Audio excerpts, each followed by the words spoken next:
आज इथे अशा संगीत उत्सवाला आपण साक्षीदार ठरणार आहोत आणि त्याच आणि कला व संस्कृती संचालनालय पणजी यांच्या संयुक्त विद्यमानं या ठिकाणी आज हा अनंत उर्फ जयवंत मांजरेकर स्मरणार्थ आयोजित स्वर अनंत संगीत उत्सव साजरा होत आहे। हा कार्यक्रम आयोजित केल्याबद्दल सर्वप्रथम मी या दोन्ही संस्थांचे मनपूर्वक त्या ठिकाणी त्यांच्याबद्दल कृतज्ञता व्यक्त करतो। तसंच या आजच्या सोहळ्यामध्ये आमचा सत्कारही घडून आणला त्याबद्दलही मी कृतज्ञता व्यक्त करतो। जयवंत मांजरेकर जे जयू मांजरेकर म्हणून तुम्ही प्रसिद्ध होते, नावाप्रमाणे जयवंत, नामवंत, यशवंत आणि कीर्तिवंत असे हे आमचे गुरु होते। रेडिओ स्टार किंवा आपले दूरदर्शन कलाकार म्हणूनच त्यांना ख्याती मिळाली होती। त्याचबरोबर सगळीकडे त्यांनी चांगले नाट्य दिग्दर्शक, संगीत दिग्दर्शक म्हणण्यासाठी एक चांगले भजनी गायक कलाकारही ते होते। आणि त्यामुळे आम्हा शिष्यांना वाटायचं की आमचे गुरु एवढे चांगले आहेत, मग त्यांना राज्याचा पुरस्कार का मिळू नये आणि म्हणून त्यांची जरा प्रसिद्धी व्हावी, कीर्ती व्हावी म्हणून त्या ठिकाणी ज्या प्रांगणामध्ये आम्ही त्यांचे शिष्य, गावातले त्यांचे चाहते आणि ग्रामस्थ या सर्वांच्या वतीनं एक मोठा भव्य दिव्य असा या ठिकाणी त्यांचा सत्कार सोहळा परमपूज्य गोमंत विभूषण सद्गुरू ब्रह्मानंद स्वामी यांच्या शुभ हस्ते त्या ठिकाणी आम्ही या ठिकाणी आयोजित केला। मी भाग्यवान की त्या ठिकाणी त्या सत्कार समितीचा अध्यक्ष व्हायची संधी मला त्या ठिकाणी प्राप्त झाली होती।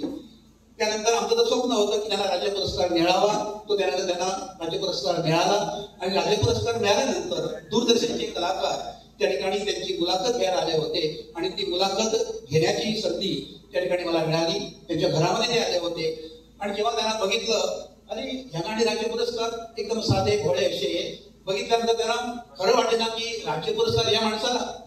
पण जेव्हा आमच्या मास्तरांनी त्या ठिकाणी हार्मोनियम वादन केलं, गायन केलं आणि एवढंच नव्हे तर त्या हार्मोनियमवर असं त्या ठिकाणी पट्टा आहे, त्या ठिकाणी हे ठेवला, असा कपडा ठेवला आणि नुसतं ती हे स्वर काही दिसत नव्हते, आपण गावं लागले आणि वाजू लागले। ते बघून चकित झाले, अरे वा असा कलाकार आम्ही आयुष्यात कधी बघितला नाही।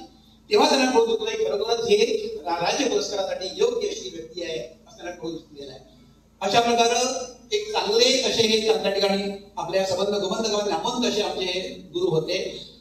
त्याबरोबर नाट्य संगीत जे नाट्य संगीत द्यायची, त्यांना वाटलं हळूहळू नाटक बघता बघता आपण एक नाटक लिहावं आणि म्हणून त्याने स्वतः एक नाटक लिहिलं त्या ठिकाणी, हेच माझे सर्वस्व, हेच माझे सर्वस्व, हेच माझं सर्वस्व हे त्या नाटकाचं नाव होतं आणि मी भाग्यवान की त्या नाटकामध्ये भूमिका करायची मला संधी मिळाली होती। तसं आम्ही या ठिकाणी मास्तरांतर्फे त्यांचे काही शिष्य जे होते ते आसवे म्हणा, मोर्जी म्हणा, मांद्याचे असे सगळे मिळून त्या ठिकाणी धनुर्वेद हे नाटक आम्ही सादर केलं होतं श्रीकृष्ण आरोस्करांचं। आणि योगायोग असा होता की श्रीकृष्ण आरोस्कर स्वतः त्या नाटकाला आले होते आणि ते नाटक बघितलं, लोकांची गर्दी बघितली आणि ते एवढे एकदम खुश होऊन गेले की त्यांनी सांगितलं की आता मी पुढे एक नाटक लिहिणार आहे। असं हे सगळ्या कलाकार जे त्या कलाकाराकडूनच ते झालं पाहिजे आणि ते नाटक होतं कुरुक्षेत्र। त्यांनी मुद्दाम दिलं आणि तो कुरुक्षेत्राचा पहिला प्रयोग आम्हाला त्या ठिकाणी दिला, त्याच्यामध्ये मला त्या ठिकाणी भूमिका करायची संधी मिळाली। बुवामुळे आपल्या आमच्या मास्तरामुळे आम्हाला हे सगळं चांगल्या प्रकारे यश मिळालेलं आहे। आम्ही त्यांच्याकडे प्रभाकर आणि मी नेहमी सकाळी त्या ठिकाणी यायचो शिकायला म्हणून। एके दिवशी पहिली पुढे आली आणि म्हणाली, रात्रभर ते रात्री झोपले नाही, त्याची दाढी दुखते आहे, अजून माडीवरच आहे, खाली आलेले नाही, तेव्हा आज तुमचं गौरव होणार नाही। म्हटलं काही हरकत नाही, मी उद्या येतो म्हणून आम्ही जायला निघालो। आमचा आवाज ऐकला, मास्तर खाली आले, कामावर जाऊ नका, तुमची दाढी दुखते, काही नाही।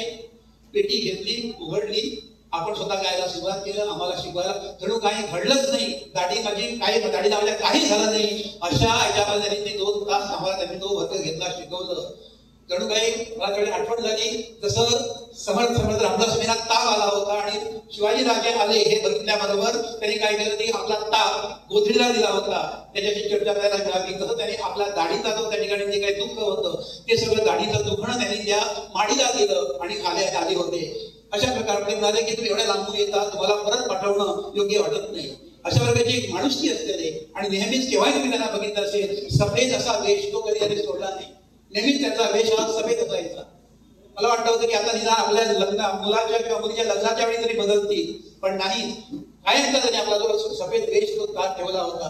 वास्तविक सफेद रंग जो आहे तो सफेद रंग जरा जरी डाग पडला असेल तर कळतो, म्हणून विशेष कोण कपडे पांढरे वापरत नाही, पण कळला म्हणून. पण त्यांना सुद्धा आपलं जे चारित्र्य आहे ते चारित्र्य तसं ठेवायचं होतं. निष्कलंक पुढे डाग लागणार नाही आणि त्यांनी ठेवलेलं आहे. आणि त्यांनी सगळं आपला त्या ठिकाणी शेवटपर्यंत आपले जे हे आपलं जे चारित्र्य जे आहे ते दाखलेलं आहे. एवढंच नव्हे तर त्यांना काही जे नाट्य कलाकार होते मास्तर, ही तुम्ही जी नाटकाची पद बसवतात नव्हे, आम्हाला जरा ते सिनेमाच्या चालीचं जरा पद बसवा, ते जर आम्हाला कॉमेडियनला वगैरे बरं पडेल, हिरोला वगैरे त्या चालीवर लोकांना आवडतं, टाळ्या मारतात त्या. असं सांगितलं ते होणं नाही. माझी नाट्यगीतं ही रागावर आणि तालावरच असतील, शास्त्रीय असतील, पण मी त्याला मोहाला बळी पडणार नाही. माझं नाट्यगीत असेल ते सिनेगीत असणार नाही. आणि शेवटपर्यंत त्यांनी हे पथ्य आहे ते पाळलेलं आहे. अशा प्रकारे एक चांगल्या अशा प्रकारचे आपले बरं अनुभव जे सांगायचे ते अनुभव आम्ही याला जरा जायचो त्याच्या अगोदर किंवा नंतर सांगायचे. एवढे सांगायचे की तिथून ते उठून जावंच वाटत नव्हतं. आज वाटतं त्याचे ते अनुभव आम्ही जर लिहून ठेवले असते तर एक मस्तपैकी पुस्तक तयार झालं असतं. त्याच्या सगळं सांगणं खूप आहे. सगळ्या ज्या स्मृती आहेत त्या स्मृती आता मला कळत नाही, पण त्यांनी त्यांच्या या कृतीमुळं आम्हाला त्यांचा आशीर्वाद मिळालेला आहे. या सत्राच्या रूपानं जास्त वेळ न घेता या ठिकाणी वेळाची आणि तुमच्या सगळ्यांची जे त्या ठिकाणी जी या ठिकाणी तुमची सहनशक्ती आहे तिचे लक्षात घेऊन या कार्यक्रमाची माझ्या शब्दाला विराम देतो. धन्यवाद.